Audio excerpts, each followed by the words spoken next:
दोस्तों आपने देखा होगा हमारे आसपास ही ऐसे सैकड़ों हजारों स्ट्रीट होकर्स और स्मॉल शॉपकीपर्स हैं जो मूंगफली, भुजिया, भेलपुरी और तरह तरह के फ्राइड स्नैक्स आपको पेपर कोन्स में बेचते नजर आ जाएंगे। और सभी लोग उनके स्नैक्स खरीदना पसंद करते हैं, फिर चाहे वो बच्चा हो, जवान हो या बूढ़ा। तो ऐसे ही सड़कों पर भुजिया बेचने वाले एक आदमी की स्टोरी लेकर आया हूँ, जो राजस्थान के एक स्मॉल टाउन की गलियों से शुरू हुआ और आज अपने टेस्ट और इनोवेटिव मार्केटिंग की बदौलत पूरी दुनिया में फैल गया। मैं बात कर रहा हूँ हल्दीराम्स की।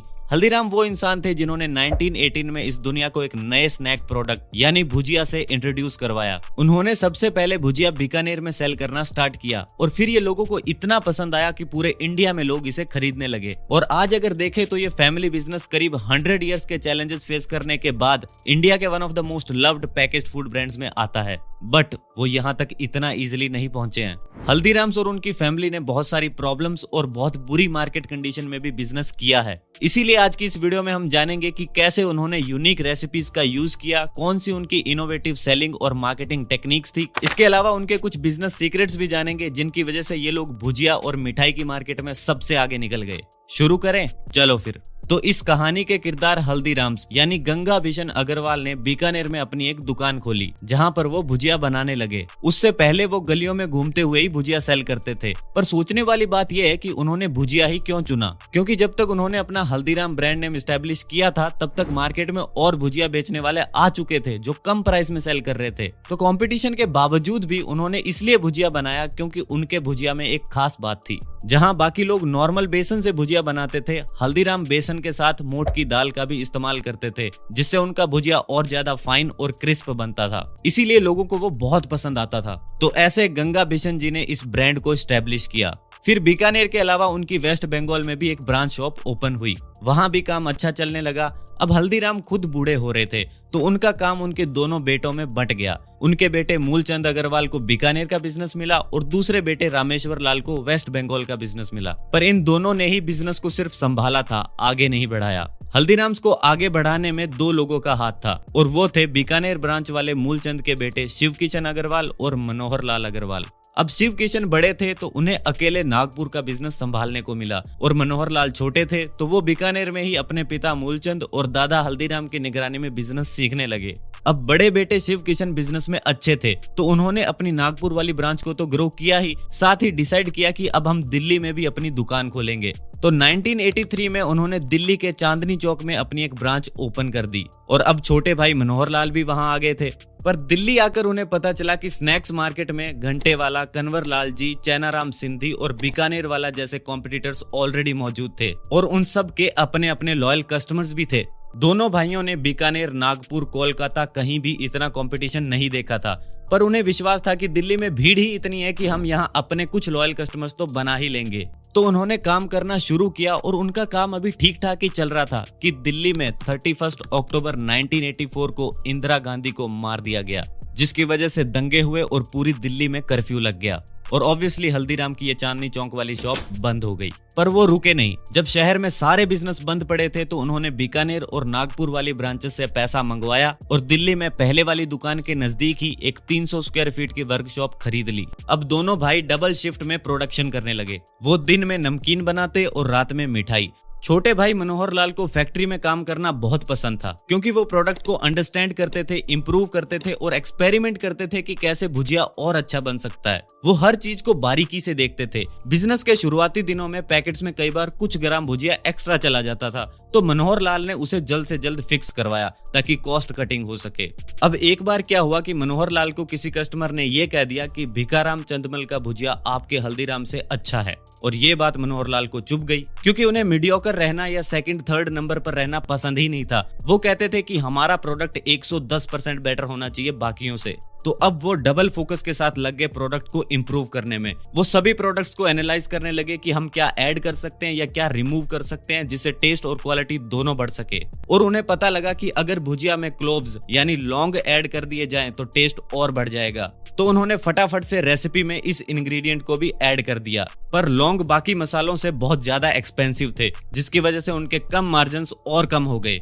अब ये बात उनके पिताजी यानी हल्दीराम के बेटे मूलचंद को जमी नहीं और उन्होंने मनोहर लाल से कहा, बेटा अगर सारा पैसा यहीं लगा देंगे तो घर क्या लेके जाएंगे। इस पर उन्होंने कहा, देखो पिताजी, अगर अपनी सेल्स बढ़ी तब तो ठीक है, वरना फिर से पुराने तरीके पर आ जाएंगे। पर अब की बार इस छोटे से चेंज की वजह से सेल्स सच में बढ़ी, लोग पागल हो गए और भुजिया और स्पीड से बिकने लगा। बढ़ती सेल्स को देखकर मनोहर लाल और बारीकी में गए। उन्होंने देखा भुजिया बनाने में सबसे इम्पोर्टेंट चीज है बेसन। अब तक वो बेसन मार्केट से डायरेक्ट खरीद रहे थे, पर अब उन्होंने सोचा कि क्यों ना अपनी ही बेसन की फैक्ट्री शुरू कर दें ताकि हम और ज्यादा फाइन बेसन ग्राइंड कर सकें। तो उन्होंने ये भी शुरू कर दिया और अब वो हर रॉ मटेरियल की क्वालिटी पर फोकस करने लगे ताकि प्रोडक्ट सबसे अच्छा बन सके। और उस टाइम जो मनोहर लाल कर रहे थे वो कोई सोच भी नहीं सकता था। उन्होंने रॉ मटेरियल की इंपॉर्टेंस को समझा और ये एक बहुत बड़ा रीजन है हल्दीराम की सक्सेस का। पर मनोहर लाल के पिताजी और दादा हल्दीराम दोनों ही थोड़े फिक्स्ड मेंटेलिटी के लोग थे। उन्हें हर खर्चा फालतू खर्चा ही लगता था। तो मनोहर लाल ने ये सोच लिया था कि आगे से हम काम करने की परमिशन नहीं लेंगे, काम करके सीधा माफी ही मांग लेंगे। तो अगला डिसीजन उन्होंने लिया पैकेजिंग को चेंज करने का और ये एक गेम चेंजिंग डिसीजन था। ऑल्दो लोगों को हल्दीराम का भुजिया पसंद आता था, पर बीकानेर के बाहर लोगों को पता ही नहीं चलता था कि आपने ये भुजिया खरीदा कहां से है। इसीलिए मनोहर लाल ने डिसाइड किया कि हल्दीराम भुजिया वाला नेम को हम पैकेट पर प्रिंट करवाएंगे ताकि लोग प्रोडक्ट देखते ही समझ जाए कि ये हल्दीराम का भुजिया है। और जब ये ब्रांड नेम प्रिंट होकर प्रोडक्ट मार्केट में आया तो डिमांड और ज्यादा बढ़ने लगी, साथ ही कंपटीशन भी खत्म होने लगा। इस चेंज के बाद उन्होंने भुजिया का प्राइस 10 पैसे पर किलो से बढ़ाकर 15 पैसे पर किलो कर दिया, जिससे हल्दीराम एक प्रीमियम कैटेगरी का ब्रांड बन गया। अब इस सब के बाद भी मनोहर लाल को लगा कि हम पूरी मार्केट को कैप्चर नहीं कर पा रहे हैं, क्योंकि हमारी शॉप की लोकेशन सिटी के सेंटर में है और ज्यादातर ट्रेवलर स्टेशन से ही वापस चले जाते हैं। तो उन्होंने क्या किया, अपने भुजिया पैकेट्स को उन शॉप्स पर अवेलेबल करवा दिया जो रेलवे स्टेशन और बस स्टैंड के पास में थी। अब उनका प्रोडक्ट और पैकेजिंग पहले से ही अच्छे थे। नतीजा, हल्दीराम पूरे इंडिया में फैल गया और आज अगर देखें तो दुनिया भर में आपको हल्दीराम्स के 410 से ज्यादा प्रोडक्ट्स देखने को मिल जाएंगे। तो ये थी हल्दीराम्स की स्टोरी। चलो अब उनके कुछ बिजनेस लेसन्स जान लेते हैं। फर्स्ट है क्वालिटी एंड कंसिस्टेंसी। हल्दीराम्स जाना जाता है अपने हाई क्वालिटी प्रोडक्ट्स और टेस्ट की कंसिस्टेंसी के लिए। जैसे कि हमने देखा कि मनोहर लाल ने कितना स्ट्रिक्टली क्वालिटी को मेंटेन किया और कस्टमर को हर बार सेम टेस्ट प्रोवाइड किया। उन्होंने रॉ मटेरियल, स्पाइसेस और इंग्रेडिएंट की खुद से सिलेक्शन की। वो फैक्ट्री में भी क्लीन और हाइजीनिक एनवायरनमेंट रखते थे, जिससे क्वालिटी के साथ साथ फूड सेफ्टी भी रहती थी। अब कंसिस्टेंसी की बात करें तो हल्दीराम्स स्टैंडर्डाइज रेसिपीज को फॉलो करते हैं। हर चीज का नाप तोल होता है, इसीलिए हर ब्रांच में एक जैसा ही प्रोडक्ट देखने को मिलता है।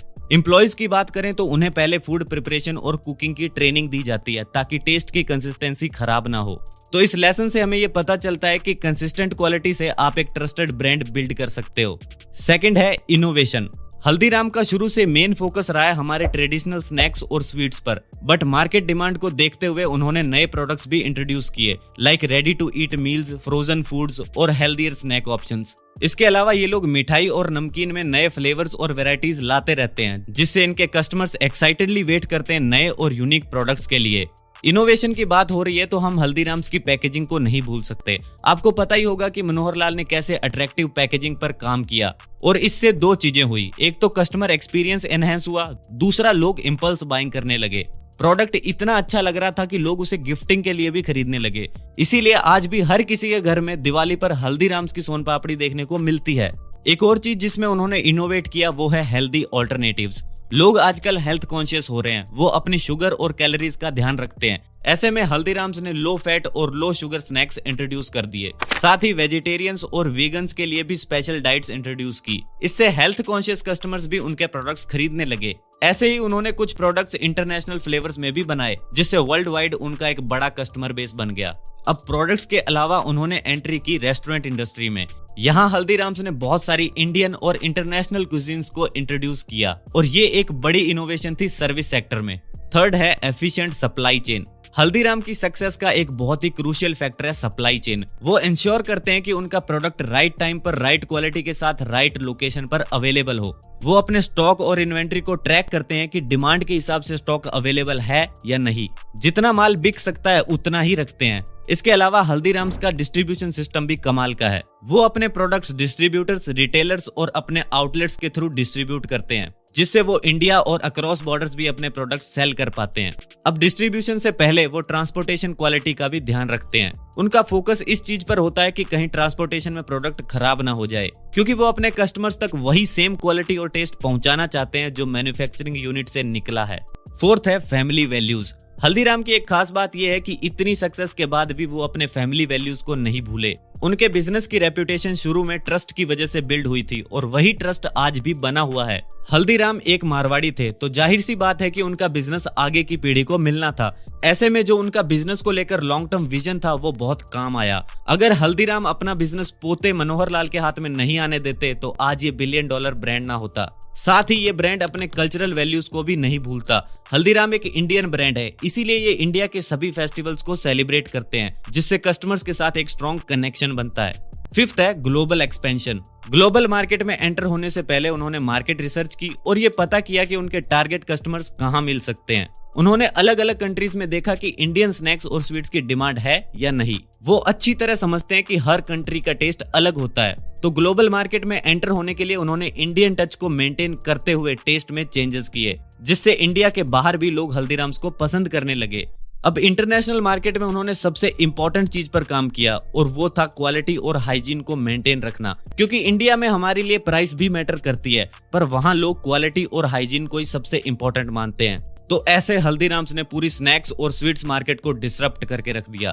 तो दोस्तों आज की इस वीडियो में बस इतना ही। मैं मिलता हूं आपसे नेक्स्ट वीडियो में। धन्यवाद फॉर वॉचिंग।